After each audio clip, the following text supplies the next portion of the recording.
Hey everyone, welcome back to the channel. In today's video, we're going to be looking at the second of the two resins that were sent to us from JamgHe. The first one being High Wax Plus, which we've already reviewed, and if you're interested in, make sure you check out that video. This one is called XCast.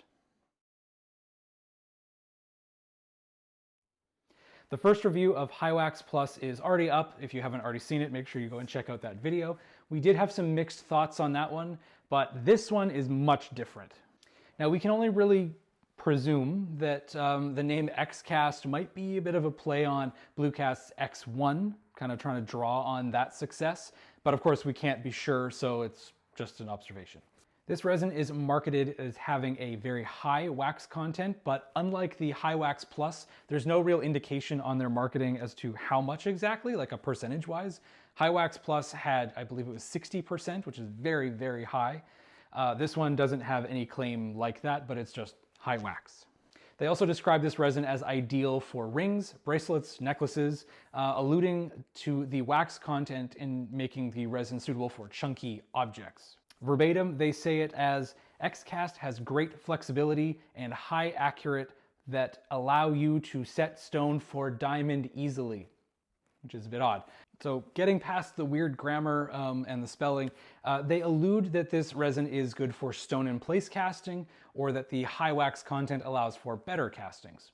As the marketing doesn't show any specific images of stone in place, I will have to assume that it means the latter, having good dimensional accuracy and great castings.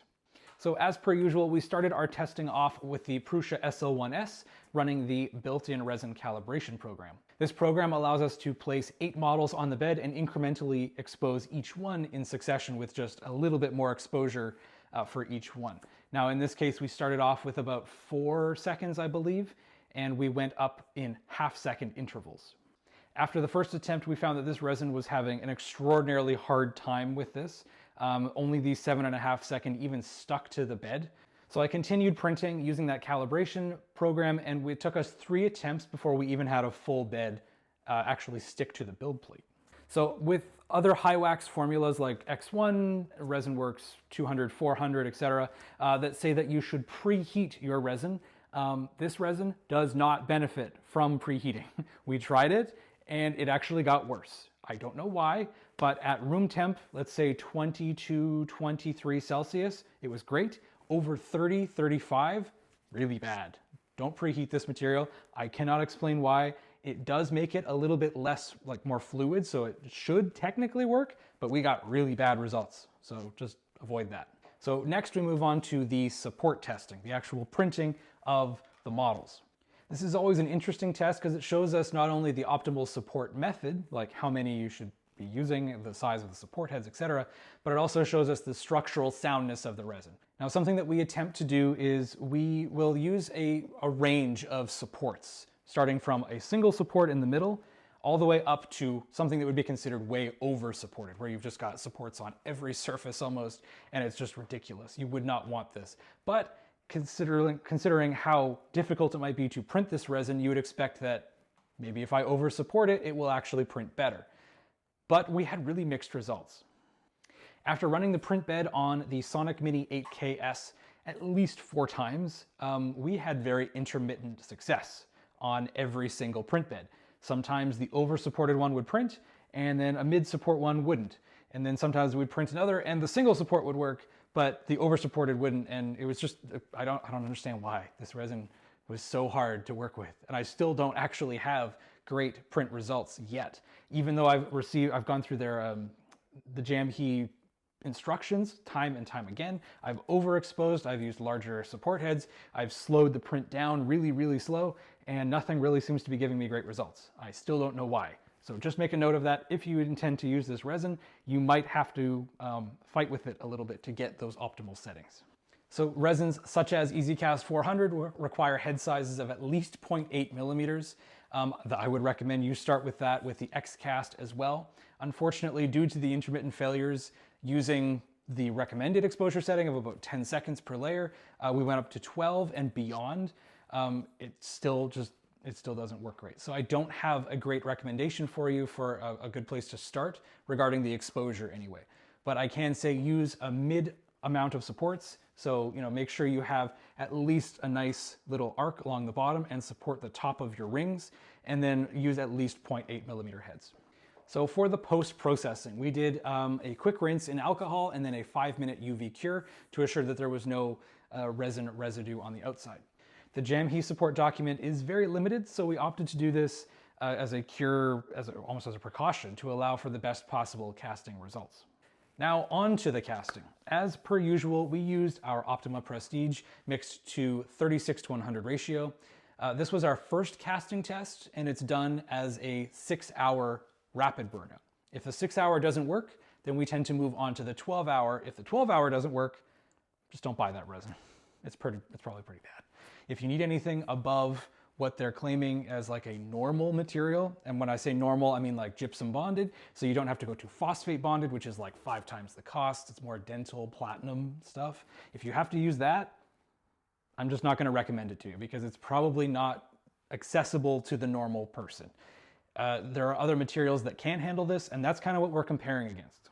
JamgHe only has one set of burnout instructions, and it does not allude to which of the resins is suitable for the rapid 6 or 7 hour and the 12-hour, as they've listed in the instructions. So we went on with our fingers crossed, hoping that the XCast was going to be one of those resins that worked with their 6 or 7 hour rapid burnout.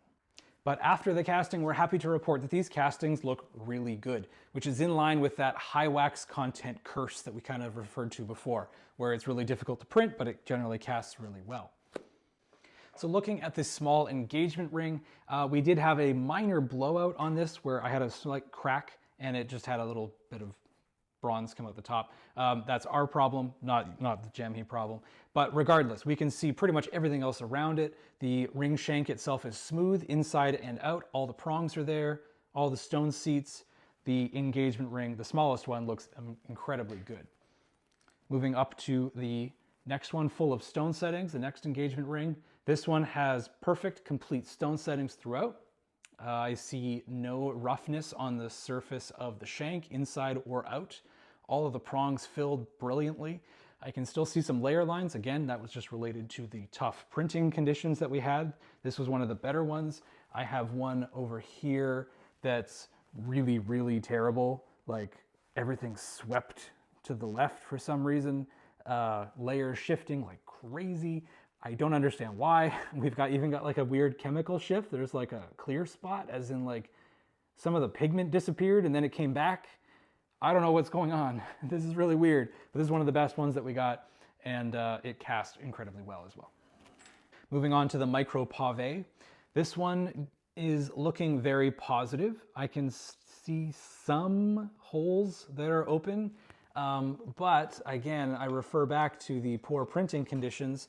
On the prints themselves, they're almost all filled in because I believe this was one of the only successes that I got having pushed that exposure really, really high. So this resin can be overexposed and it will fill in your details, and you may have to, deal with those supports issues. So this is something you're gonna have to work through on the printing side, but once you get to the casting, you can rest easy. This is going to be much easier. These are filled in, but that was from the printing. And again, I don't see any issues inside and out on the shank. There's no signs of resin to investment cross-contamination, which kind of looks like an asphalt texture. We don't see that anywhere. So these look pretty good. So those 3 models come from our light to medium rings. And now we move on to the heavy rings. I don't even have the example. Then there's that heavy open source gear signet ring that we normally print. Not a single one came out. They were all trash. So I just decided to cast 2 of the larger signets because depending on where you put your models on the tree, like linearly up and down, if you have one lower and one higher, you can actually expect to get different casting results depending on the heaviness of your model.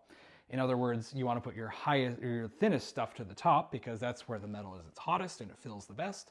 Your heavy stuff can be subject to shrinkage, so you want to put that a little bit further down the tree so that you avoid those shrinkage issues. Anyway, we've got 2 of these signet rings. Both of them look exactly the way I would have put them into the flask. There are some layer shifts once again, but that's a printing thing. The shanks, the face, everything looks great. There is 0 chance of any incomplete burnout on these, it looks really, really good. I would say that for at least the mid-size heavy model, they look really good. And then on the note of shrinkage, just comparing the two because they were at different points in the flask, they are dimensionally pretty much identical. It's just printing issues that I'm observing. I'm not seeing any of those shrinkage wrinkles or contractions that you might see on any of them. So these turned out really, really good.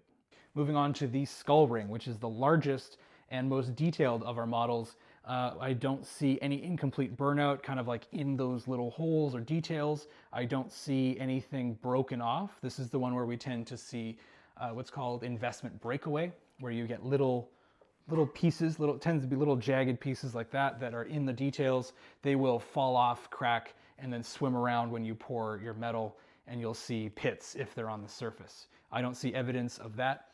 What you will see, as well as a sign of this type of issue, is kind of like a filled in rough surface. So if you've got a letter, for example, like a letter A, that little triangle in the middle of your A might break off, and then you've got like a rough spot that you might want to have to clean out. I don't see that anywhere on this ring, so these look really, really good.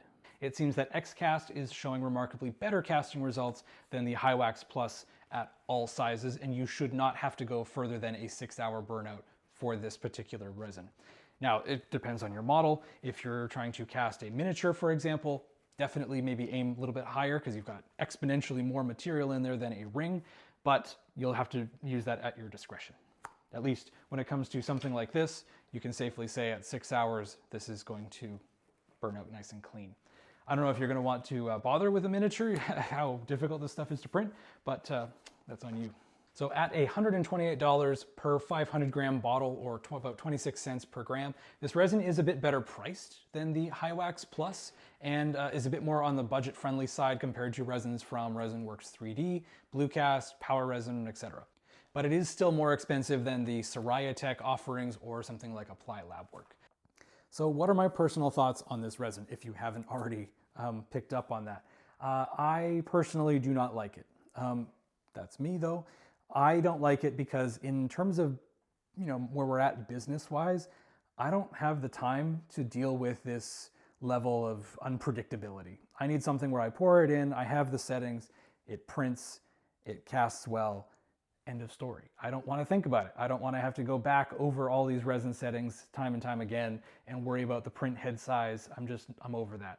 It definitely does cast better than its counterpart, Hi-Wax Plus. In our opinion, this cannot be understated. Having a good castable material is definitely worth something. It just depends on how much fight you want to give it to get there. So that's it for this video, guys. Thank you very much for watching if you've gotten this far. If you're just getting into lost resin or lost wax casting and you're having some issues and would like some help with that, take a look at our YouTube membership program, where a membership will get you access to our Discord channel, where you'll have a more one-on-one ability to chat with me and Shannon and many other like-minded people, where we can all pitch in and give ideas. And we usually have a really good success rate now for figuring out what the problems are. So maybe we'll see you there. It was very good making these videos for you here in 2024. We are looking forward to many more to come in our new shop space and our new home. So we hope that you guys will like and subscribe and follow along with this channel, because we are just getting started. And I know we've been doing this for 5 years, but I feel like we've turned a corner and things are going to get much better. So we'll see you guys in the next video.